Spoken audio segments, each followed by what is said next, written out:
फिर है अपवर्तनांक।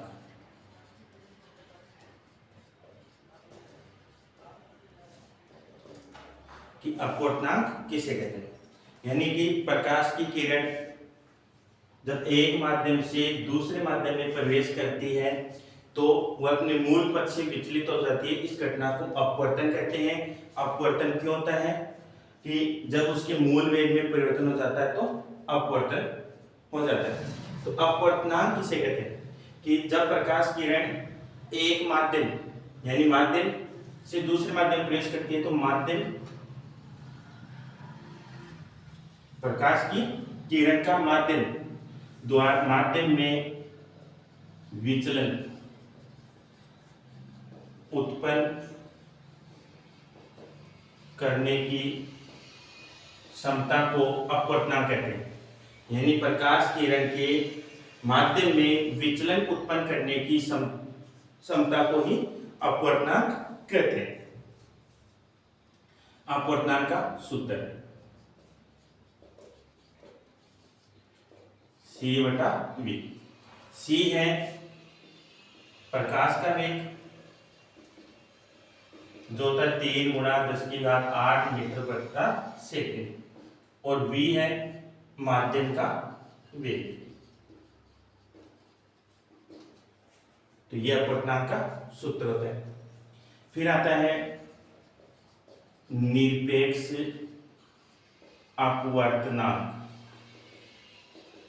तो निरपेक्ष अपवर्तनांक किसे कहते हैं, यानी कि जब प्रकाश किरण निर्वात से चलकर, यानी प्रथम माध्यम क्या होगा उसका निर्वात से चलकर दूसरे माध्यम में प्रवेश करती है, निर्वात से चलकर दूसरे माध्यम में प्रवेश करती है तो माध्यम के सापेक्ष अपवर्तनांक है उसको निरपेक्ष अपवर्तनांक कहते हैं। तो इसका एक माध्यम तो क्या होना चाहिए निर्वात, और निर्वात से किरण क्या होगी आपतित होगी। तो वहां से आपतित होकर किसी भी दूसरे माध्यम में प्रवेश करती है तो उस माध्यम के सापेक्ष अपवर्तनांक है वो क्या कहलाता है निरपेक्ष अपवर्तनांक। और निरपेक्ष अपवर्तनांक का मान है वो लगभग 1 होता है, लगभग 1। तो निरपेक्ष अपवर्तनांक का मान लगभग 1 होता है। फिर है प्रकाश का उत्क्रमणीय सिद्धांत। कि प्रकाश का उत्क्रमणीय सिद्धांत क्या था, तो देखो स्नेल नियम से। तो स्नेल नियम क्या था कि एक वर्णीय प्रकाश स्रोत, एक वर्णीय प्रकाश स्रोत का मतलब जिसकी तरंग दैर्ध्य क्या हो समान। तो एक वर्णीय प्रकाश स्रोत के लिए आपतन कोण की ज्या और अपवर्तन कोण की ज्या यानी sin I बटा sin R क्या होती है x21। x21 का मतलब है एक माध्यम से दूसरे माध्यम, एक माध्यम के सापेक्ष दूसरे माध्यम का अपवर्तनांक। यदि प्रकाश के पथ को उल्टा कर दिया जाए, यानी कि एक के सापेक्ष दूसरे के बजाय दूसरे के सापेक्ष प्रथम का हो जाए, यानी समीकरण 1।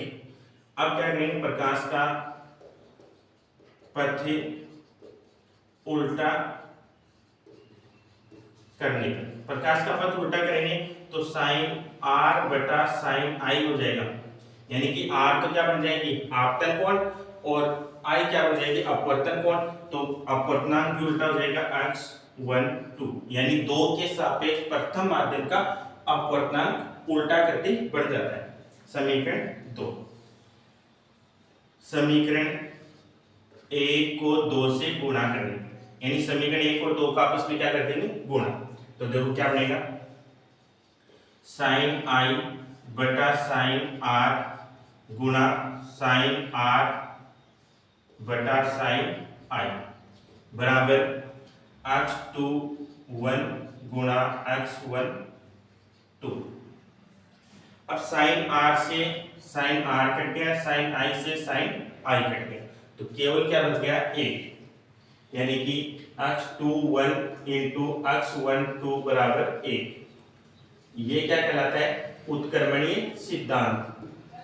उत्क्रमणीय सिद्धांत यानी दोनों माध्यमों के सापेक्ष दोनों माध्यमों का जो अपवर्तनांक है उनका गुणनफल सदैव 1 रहता है। ये क्या कहलाता है प्रकाश का उत्क्रमणीय सिद्धांत। यहाँ से इनके मान निकाल सकते हैं, यानी x21 का निकालना हो यानी एक के सापेक्ष दूसरे माध्यम का अपवर्तनांक निकालना है तो 1/x12, यानी कि एक में भाग देना है, दो के सापेक्ष प्रथम माध्यम के अपवर्तनांक का भाग देंगे तो क्या जाएगा, एक के सापेक्ष दूसरे माध्यम के अपवर्तनांक का माना जाएगा। या फिर x12 बराबर 1/x21, यानी एक में यदि प्रथम माध्यम के सापेक्ष दूसरे माध्यम के अपवर्तनांक का भाग देंगे तो अपवर्तनांक आएगा दूसरे माध्यम के सापेक्ष प्रथम माध्यम का अपवर्तनांक।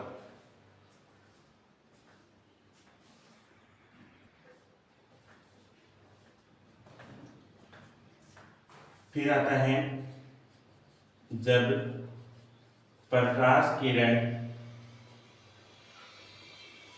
विरल माध्यम से सघन माध्यम में संचरित होती है, यानी कि जब प्रकाश की किरण विरल माध्यम से चलकर सघन माध्यम में प्रवेश करती है तो क्या होता है। तो देखो ये अपना पृथककारी सतह, पृथककारी सतह, ये अभिलंब, ये विरल माध्यम x1 है जिसका अपवर्तनांक, और ये है सघन माध्यम जिसका अपवर्तनांक है x2। विरल माध्यम से चलकर सघन माध्यम में आपतित होती है तब अपवर्तित किरण, और ये आपतित किरण। यानी कि सघन माध्यम का अपवर्तनांक अधिक है, यानी x2 is greater than x1। तो विरल माध्यम से सघन माध्यम में प्रवेश करती है तो सघन माध्यम का अपवर्तनांक अधिक होता है, विरल माध्यम का अपवर्तनांक कम होता है, यानी x2 is greater than x1। अब x1 को दूसरी तरफ भेजेंगे तो बाद में जाएगा, तो x2 बटा x1 greater than 1, greater than 1। अब x2 बटा x1 स्नेल नियम क्या था, स्नेल नियम कि x2 बटा x1 बराबर साइन i बटा साइन r मान रखते हैं, तो साइन i बटा sine r greater than 1। Sine r भाग में है, दूसरी तरफ भेजेंगे एक के साथ गुणा में चला जाएगा, तो sine i greater than sine r। देखो i और r के साथ फलन साइन लगा हुआ है यदि i और r के मान लघु लेते हैं, i व r के मान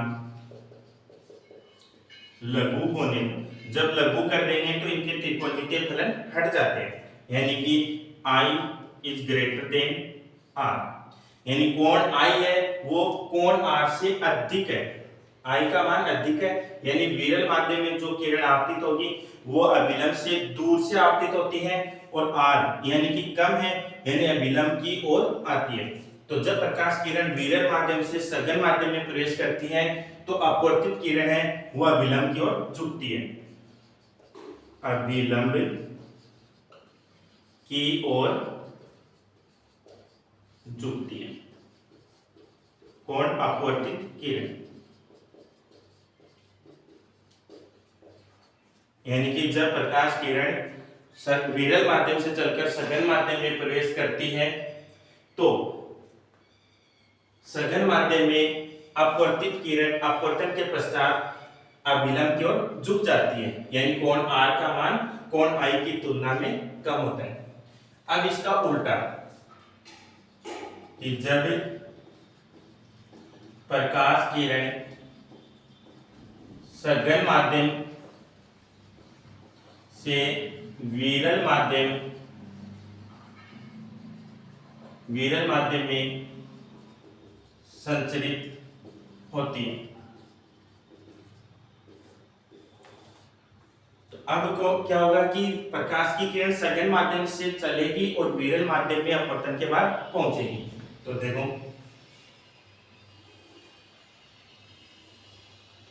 यह अभिलंब है, अभिलंब, यह पृथककारी सतह, ये विरल माध्यम जिसका अपवर्तनांक अक्ष 1, अक्ष 2, और ये सघन माध्यम जिसका अपवर्तनांक अक्ष 1। अब सघन माध्यम से चलकर विरल माध्यम में जाएगी। ये आपतित किरण, कोण आर, ये कोण आर,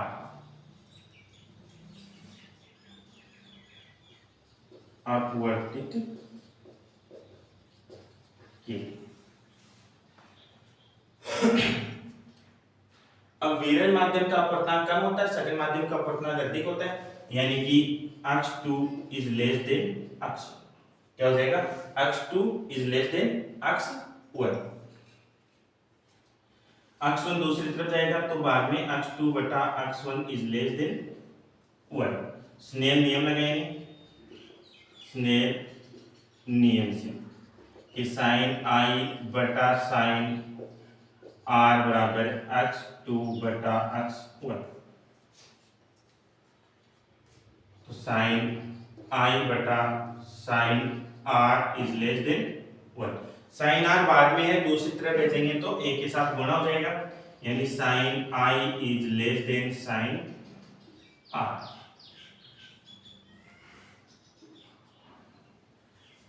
आई और आर के मान कम कर देंगे, लघु कर देंगे, आई व आर के मान लघु होने पर तो त्रिकोणमितीय फलन हट जाएगा, यानी आई इज लेस देन आर।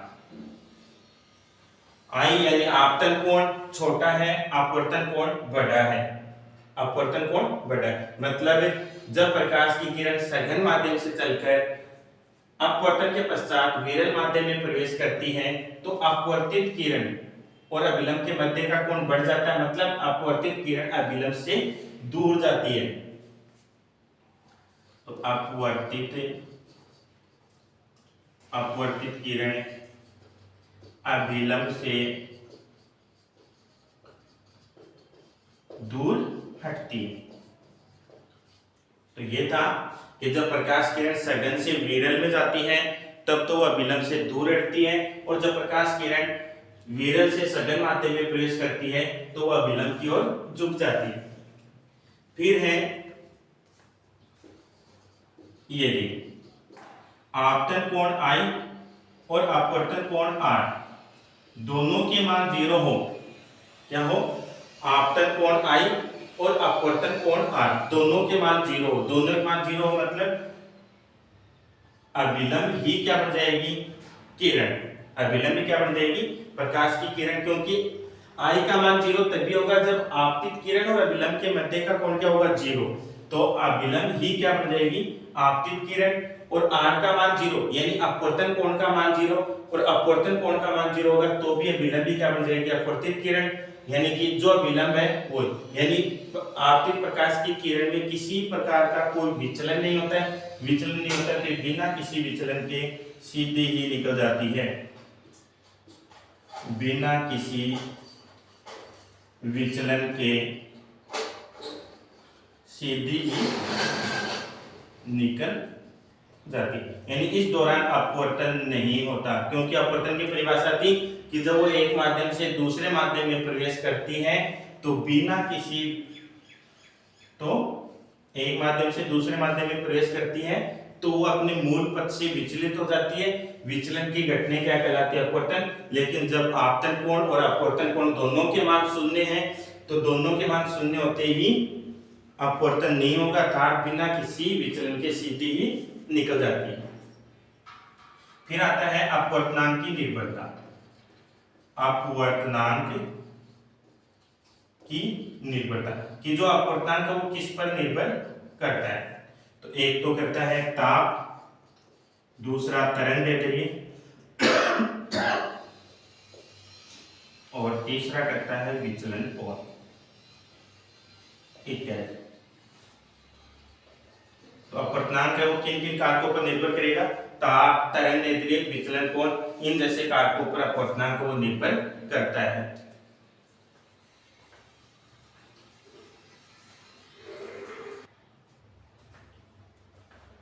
फिर है पार्श्विक विस्थापन। पार्श्विक विस्थापन है, इसको एक कांच की स्लेट है, कांच की स्लेट, इससे दर्शाया गया है कि पार्श्विक विस्थापन किसे कहते हैं कि ये जो आपतित किरण PQ है और ये निर्गत किरण है RS, दोनों क्या है? समान दिशा में है, अर्थात समान दिशा में अपवर्तित होती हैं। तो आपतित किरण PQ और RS दोनों, आपतित किरण और निर्गत किरण दोनों समान दिशा में होती है, अर्थात समान दिशा से निर्गत किरण अपवर्तित होती है। लेकिन निर्गत किरण RS है, निर्गत किरण RS आपतित किरण PQ के सापेक्ष पार्श्व रूप से विस्थापित हो जाती है, यानी डिस्प्लेस हो जाती है, जिसको पार्श्विक विस्थापन कहते हैं। और पार्श्विक विस्थापन की हवा कांच और कांच हवा माध्यम के द्वारा दर्शाया गया है। तो इसमें RM यानी R से लंब डालते हैं, RM जो D दूरी पर है, इसका मान ज्ञात करना है। तो त्रिभुज QRM, त्रिभुज QMR से ये क्या है? लंब है और ये करण, लंब और करण साइन में, यानी साइन डेल्टा। डेल्टा क्या है? विचलन कोण है, यानी कि आपतित किरण है वो अपवर्तित किरण से कितनी विचलित है, डेल्टा। साइन डेल्टा बराबर लंब बटा करण, लंब RM बटा करण QR। तो RM बराबर QR साइन डेल्टा और RM का मान है स्मॉल d, तो स्मॉल d बराबर हो जाएगा QR साइन डेल्टा। समीकरण 1। QR का मान है, QR का मान निकालेंगे तो दूसरा त्रिभुज ले लेते हैं QQ dash R, QQ dash R से, QQ डैश R से ये कोण दिया हुआ है और ये मोटाई दी हुई है, यानी जो आयताकार कांच की जो स्लेट है उसकी मोटाई दे रखी है कितनी? T मोटाई की है, तो ये मान दे रखा है और QR अपने को निकालना है। तो ये दोनों, तो ये लंब होते हैं क्योंकि ये विलंब है, अभिलंब, तो ये लंब होता है। तो 90 डिग्री सामने भुजा करण और ये भुजा दी हुई है, तो आधार और करण कोस में लगता है। तो कोस कोण R है, कोस R बराबर आधार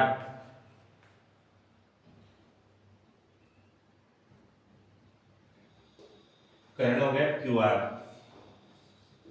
और आधार हो गया QQ dash, QQ dash. QQ dash है इसकी मोटाई है, यानी QQ डैश बराबर स्मॉल t। तो कोस R बराबर t बटा QR और QR का मान निकालेंगे तो QR बराबर t बटा कोस R। समीकरण नंबर 2 से मान समीकरण 1 में रख देंगे, तो समीकरण 1 व 2 से क्या बन जाएगा? d बराबर t बटा कोस R इंटू साइन डेल्टा। अब डेल्टा का मान दिया हुआ नहीं होता, निकालना होता है, तो डेल्टा निकालेंगे। देखो ये और ये कोण शीर्षाभिमुख है, दोनों बराबर होंगे यानी I। तो I के बराबर कौन है? कोण I बराबर R plus delta, R plus delta. Delta का मान निकालेंगे तो R को माइनस कर देंगे, तो I माइनस R मान रख देंगे। तो D बराबर T बटा कोस R into sine I minus R। यह आ जाएगी पार्श्विक विस्थापन कैसे ज्ञात करते हैं। तो आयताकार कांच की स्लेट लेंगे जिसमें दो माध्यमों में अपवर्तन हो रहा है, हवा कांच और कांच हवा माध्यम के द्वारा। पार्श्विक विस्थापन किसे कहते हैं कि जो निर्गत किरण है वो आपतित किरण के सापेक्ष पार्श्व रूप से विस्थापित हो जाती है, अर्थात दोनों समान दिशा से अपवर्तित होते हैं, इसको ही पार्श्व विस्थापन कहते हैं। पार्श्व विस्थापन का मान निकालने के लिए r से लंब rm डालते हैं जो d दूरी पर है डिस्प्लेस, निकालेंगे पहले वाले त्रिभुज QRM यानी QMR में साइन लगाएंगे तो साइन डेल्टा बराबर लंब बटा करंट, लंब RM है करंट QR है, तो RM का मान d है तो रख देंगे QR बराबर RM बराबर QR साइन डेल्टा और RM का मान d है तो d बराबर QR साइन डेल्टा। समीकरण 1। दूसरा QR का मान निकालने के लिए QR ये अपने को दे रखी है तो Q डैश R से निकालेंगे और इसमें आधार और करंट की वैल्यू दे रखी है तो कोस लगा देंगे, कोस R बराबर Q डैश बटा QR। Q डैश प्लेट की मोटाई थी कांच वाली की जिसकी मोटाई T है यानी कोस R बराबर T बटा QR, तो QR का मान आ गया T बटा कोस R। समीकरण 2 का मान समीकरण 1 में रख देंगे तो D बराबर T बटा कोस R into sine delta, delta का मान निकालेंगे, ये दोनों क्या है शीर्षाभिमुख कोण है यानी I के बराबर R प्लस डेल्टा हो जाएगा और डेल्टा निकालें तो R माइनस कर देंगे तो I माइनस R, तो बढ़ जाएगा D बराबर T बटा कोस R into sine I minus R।